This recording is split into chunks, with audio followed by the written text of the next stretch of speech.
Wali olidde ku lentils nkwaniriza nate ku Ugandan kitchen. Leero tugenda kubeera nga tulaba batya osobola okubeera nga preparinga lentils zino ewaka n'obeera nga ozenjoyinga ne family within 20 minutes zibeera ziri done nga ziyidde bulungi nnyo. Tugenda kubeera nga kuno tugoyezaako akawunga nga tukozesa semolina flour.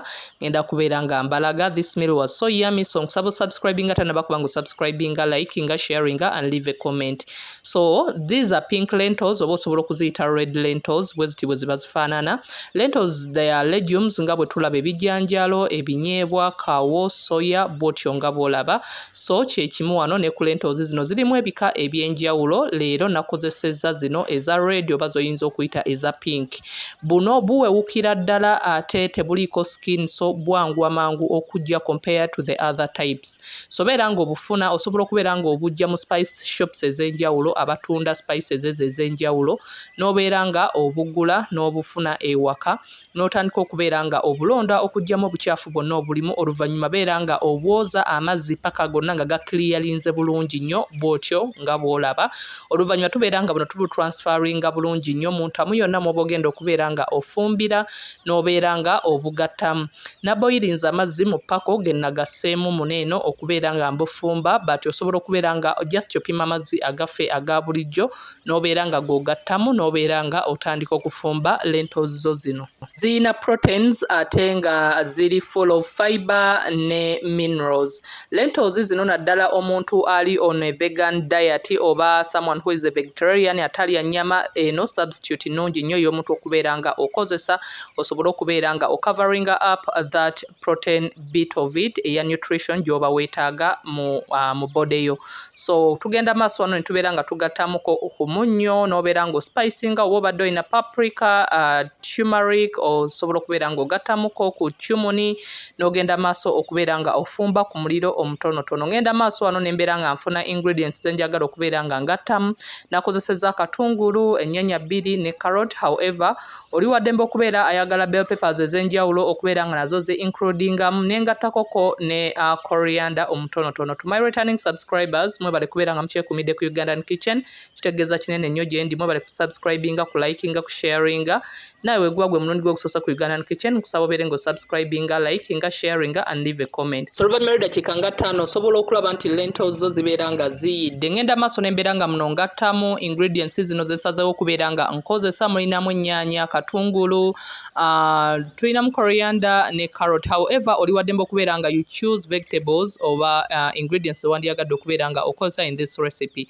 So bw'otyo nga bw'olaba ngenda maaso ne tubeera nga wano tubikkako era tufumbe ku muliro omutono paka nga ezo zonna ingredients ze tutaddemu zisofteninze bulungi nnyo, ng'ennyaanya zigonze bulungi nnyo, obutungulu n'ebyo byonna ebisigadde. So bw'otyo nga bw'olaba at this rate ziri ready. Osobola okulaba nti zonna zino pink lentils we zibeera nga oli mu kuzifumba zonna zeegoyaagoya, so zibeera nga ye engeri gye zivaayo. Don't get surprised. However, wobanga ofumbye endala ezitali zino ziri ziyinza okutwalamu akadde akanenemuko ate era zo ziyinza obuteegoyaagoya nga zino. So okusinziira ku kika kya lentils z'ofumbye kikuwa results ez'enjawulo. Ngenda maaso wano ne mbeera nga ngattamuko paprika, ne mbeera nga ngattamuko karoyiko n'ofumba okumala eddakiika 2 ku 3 ne mbeera nga enva zino nziggyako ne nsettinga aside. Then ngenda maaso ne mbeera nga nfuna pan, muno ne mbeera nga ngattamuko ku butto, ne mbeera nga ngattamu cumuni, ne ngattamu katungulu cumu ne ku ntangawuzi. Bino byonna ngenda kubeera nga nabyo mbisiikako bulungi nnyo okubeera nga bijjayo flavor yaabyo eyo bibeere nga bisobolera ddala okubeera nga bigatta empunya ennungi mu nva n'entestinga ey'enjawulo mu nva zino. Kusaba subscribinga ku Ugandan kitchen atanaba kubeera nga subscribinga, likinga, sharinga and leave a comment. Bango badde olina some curry leaves osobola okubeera nga nazo ozigattamu, ayagala red chili naye n'obeera nga omugattamu bulungi nnyo n'osiika okumala eddakiika 2 ku 3. Oluvannyuma bino byonna tubeera nga kati tubigatta mu nva zaffe ze twafumbye dda, and just like that obeera omaliriza okubeera nga preparinga lentils zo nga you are good to go.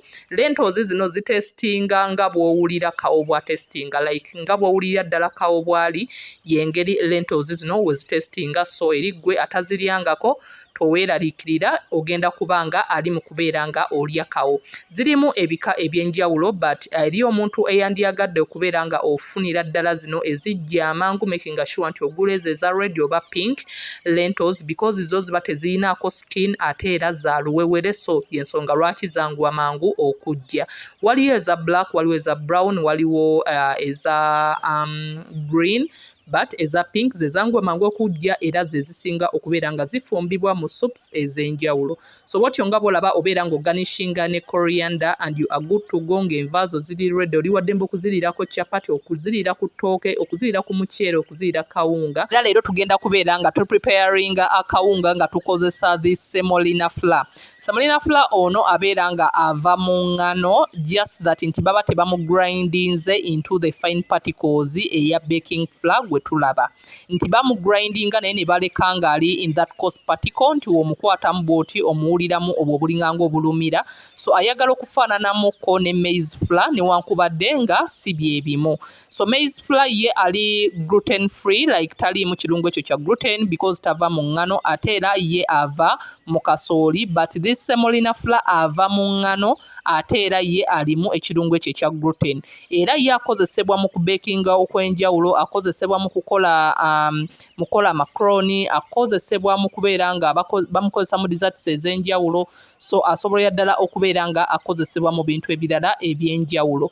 So obeera nga omufuna omujja mu supermarkets ez'enjawulo wano mu Uganda, of course the big supermarkets, n'obeera nga omuyina ewaka okubeera nga oyina another option gy'osobola okubeera nga maybe you try out something, naddala omuntu ali adventurous nga wandyagadde okubeera nga you try out something new, so osobola okubeera nga omufuna n'omukolamu akawunga n'omukolamu sweets ez'enjawulo. Middle East people babeera nga bamukozesa nnyo mu sweets zaabwe ez'enjawulo, n'obeera nga omukolamu zi desserts ez'enjawulo. Waliwo cakes eza semolina flour, waliwo cookies eza semolina flour, kwegamba waliwo ebintu bingi nnyo by'osobolera ddala okubeera nga omukozesa. So bw'otyo nga bw'olaba ogenda maaso n'ofumba akawunga mu nfumba yaffe eya bulijjo, and just like that n'obeera nga osaavinga emmere yo bulungi nnyo. Akawunga kano tekayinaamu taste yonna ya njawulo, tekayinaamu smell yonna ya njawulo, just that nti kayinamu kala eyawukana ku kawunga kaffe aka bulijjo ke tumanyidde. Within no time obeera nga omaliriza okubeera nga preparinga lunch oba dinner yo. Osobolera ddala okulaba nti no weetaaga like 20 minutes okubeera nga preparinze buli kimu kyonna nga kiri ready ngo enjoyinga ne family yo.